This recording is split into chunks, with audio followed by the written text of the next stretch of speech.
dimineața alături de noi și mulțumim tare mult, doamne doctor Valeria Herdea, medic pediatru și cum ai zis cu medicina de familie? Medicina de familie, profil pediatric. Așa, bun. Și discutam despre ce îi se întâmplă bebelușului care iese din piscina proprie și personală de uz unic, ca să zic așa în cele mai multe cazuri, și dintr-o dată se trezește cu lumini, cu nebunii, cu unii se pare că la raiul. Și după aia intră în așa zisa normalitate și după aia tinde tot spre rai. Bun. Sunt două subiecte pe care încercăm să le abordăm cu doamna doctor, pentru că m-a sunat o prietenă. Vreau să o salut pe această cale, pentru că sigur se uită la noi, Mihaela, și mi-a zis, măi, ea având un copilaș. Și ce, băi, Claudiu, băi, faceți o grămadă de emisiuni cu tot felul de subiecte, dar nu faceți și voi ceva legat de copii. Ce faci și tu o emisiune despre copii? Și m-am tot căutat un medic pediatru bun care să vină în emisiune să ne vorbească despre chestia asta și ne-a fost recomandată doamna Herdea de către o prietenă dragă a emisiunii și îi mulțumim foarte mult și gata, Mihaela, fii atent aici, emisiune pentru copii, da? Sunt două subiecte mari pe care le-am propus, poate prea mari și nu o să apucăm să terminăm, dar poate o să vă facă plăcere să mai veniți. Un subiect este legat de mituri, miturile legate de gravidă, de copil și așa mai departe. Și al doilea, cazurile de urgență. Ce facem în cazurile de urgență? Că mi-aduc aminte că îmi povestea mama că la un moment dat și eu am avut, de exemplu, un năsturel în nas. Bine, pe lângă bobe de fasole în urechi și alte nebunii de genul ăsta. Asta e o problemă. Și că înțeleg că una dintre greșelile în cazul ăsta e când e fasolea în nas sau nasul de acolo, să bagi degetul după el, că de cele mai multe ori nu vei reuși să scoți de acolo. Întotdeauna e bine să încerci să abordezi pe cineva care știe. Știți, acel 112 măcar este minunat că s-a pus și e bine să ceară întotdeauna ajutor, să nu facă prostii. Da, la urgențe ajungem imediat. Spuneți-ne de mituri. Cu ce vreți să începem? Păi, cred că am putea să începem așa, cu pregătirea gravidei, cu gravida, cu nou născutul, cu lău și așa mai departe. Păi, în primul rând, cred că e foarte important să precizăm că atunci când cineva sau un cuplu, în general, că așa ar fi de dorit să se pregătește să aibă un copilaș, e bine să se pregătească puțin și fizic, și psihic, și puțin spiritual. Da? Știți, toată lumea spune, nu e nicio problemă, copilul vine, se face repede. Doar crezi că atâta copii. Sigur, toată lumea a crescut, nu e nicio problemă, dar e foarte important ce faci, unde vine copilul ăla și ce pregătești. Și atunci e foarte important să se pregătească puțin ambii parteneri, că toată lumea spune, mama e de vină. Păi nu e chiar așa, ambii parteneri sunt implicați. Și atunci e foarte important. Ei, nu suntem feministe, dar să știți că tata e cel care dă sex, în ciuda faptului că toată lumea o ține că mama e de vină. Am, din păcate, situații, pacienți de-ai mei, s-a născut primul copil, a rămas doamna însărcinată cu al doilea și disperat a venit la noi să ne spună, doamnă, dacă e fată, eu nu-l fac, îl scap de el. Noi ne-am gândit, doamnă, iese băiat, sigur iese băiat. Femeia a ținut sarcina, a ajuns la maternitate, a născut și ce credeți, tata, Val Vârteș, a venit și la noi, a început să țipe că a ieșit fată, n-a ieșit băiat. Că el vrea băiat, n-a luat-o din maternitate, a luat-o altcineva din maternitate. Ba da, ulterior a venit tata și atunci l-am luat și noi, așa, elegant, profesional. Să zicem că profesional.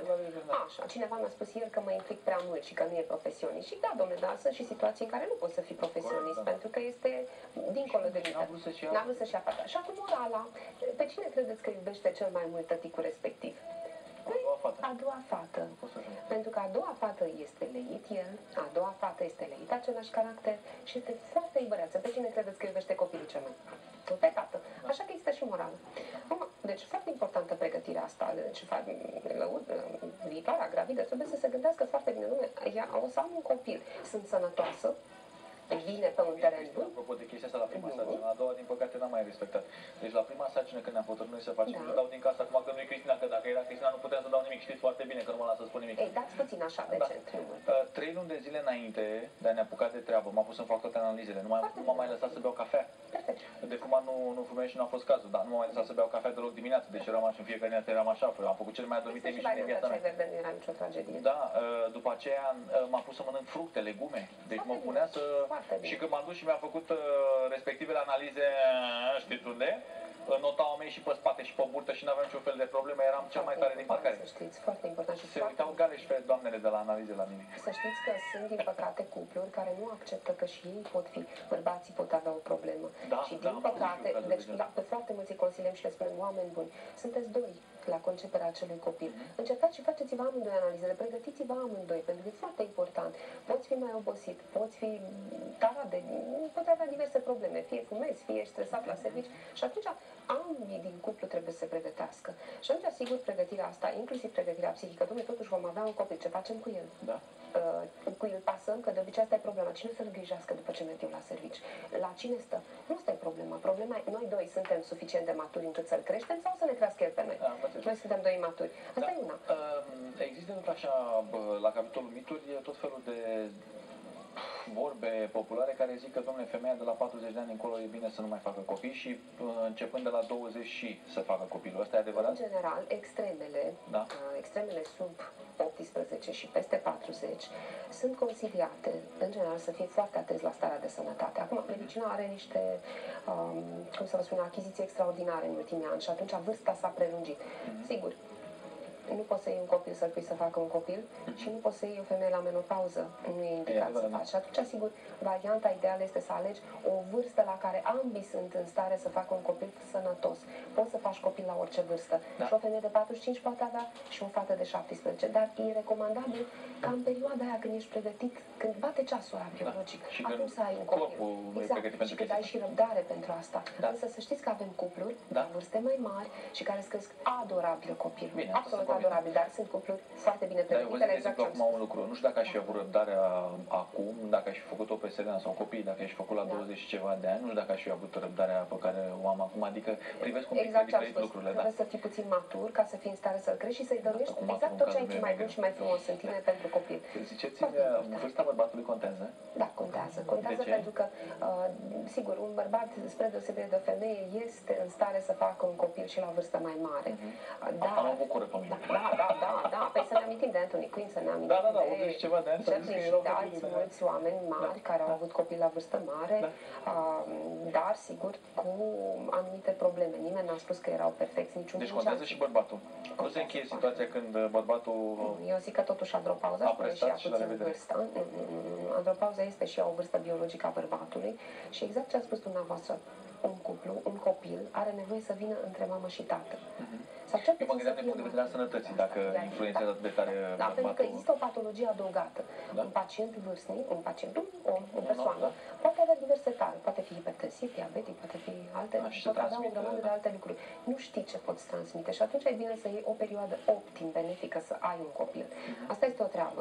Problema este pregătirea, în afară de pregătirea fizică și psihică, este pregătirea spirituală. Trebuie să înțelegi ce dar de la Dumnezeu primești ca să aduci pe lângă un copil. Este extraordinar dacă conștientizezi treaba asta. Dar e foarte greu de făcut. E adevărat că stările mamei influențează copilul din burtică? Categoric, să știți că este o legătură absolut senzațională asta, pentru că o să vedeți la mamele care sunt stresate, la care toată lumea țipă, hai, fă copilul, sau uite, nu face copilul, uite, nu știu ce, mama este timorată. Ulterior, și în timpul nașterii, o mamă care nu e iubită, care nu este, cum să vă spun eu, înconjurată de afecțiune, de căldură, de umor. Este extraordinar de important ca mama aia să fie veselă, fericită, să fie o mamă plimbată pe românește, să iasă din casă, să petreacă momente minunate de frumoase alături de cuplu, de soțul ei, alături de familia ei, să o încurajeze toată lumea. Stresul matern afectează copilul, afectează creșterea copilului, dezvoltarea copilului, armonia copilului. Eu tot timpul le spunem la mame să încerce să-și apere spațiul de dinaintea borticii, pe ce rămâne însărcinată, pentru că este un spațiu vital al copilului. Și cum să-l apere? Pur și simplu, în zona asta să nu intre decât tata, mama și cel mult familia. Toată lumea, știți, vine, pune mâna pe basilică. Da, o să am noroc să nu știu ce, este îngrozitor. Nu știu, pentru mine, cel puțin ca pediatru, este exact aceeași poveste ca hai să punem mâna pe mânuța copilului și să-l mai și pupăm. Copilul, pac, cu mâna în guriță, s-a rezolvat infecția. Așa e și cu burtica mamei. Hai să punem puțin că ne poartă noroc. Păi, dar nu atinge, este sacru. Este un spațiu sacru. Copilul ăla trebuie protejat. Puse la mine care ai pus mâna și geam să-mi dea mâna. Este reală povestea. Adică protecția copilului. Bineînțeles, vine cineva supărat de afară sau eu știu, vine cu diverse probleme. Pune mâna, dar este un furt. Este efectiv un furt, pentru că acel copil este foarte curat. Acel copil are nevoie de dragoste, de afecțiune, de o influență benefică asupra lui. Poate că sunt povești, dar așa. Da, tot mi-aduc aminte tot felul de mituri. E adevărat că stresul în ziua de astăzi împiedică pe unii să aibă copii, pentru că știu caz de cuplu care s-a chinuit 5 ani de zile cu toate tratamentele din lume, trăiau cu impresia că renunțase la idee și într-o dată, fac, ea a rămas însărcinată. Așa este, dar întrebați când a rămas însărcinată. Mai mica, sigur, și-au luat fie un mic concediu, fie au spus, gata, punct, până aici cu problemele materiale. toată lumea astăzi luptă, hai să facem o casă, hai să fac o carieră, hai să fac aia, hai să fac aia, și după ce m-am așezat material, hai să fac și un copil, realizând că poate au pus căruța înaintea carului. Deci nu e normal. Copilul vine, sigur, în momentul în care un cuplu este pregătit. Dar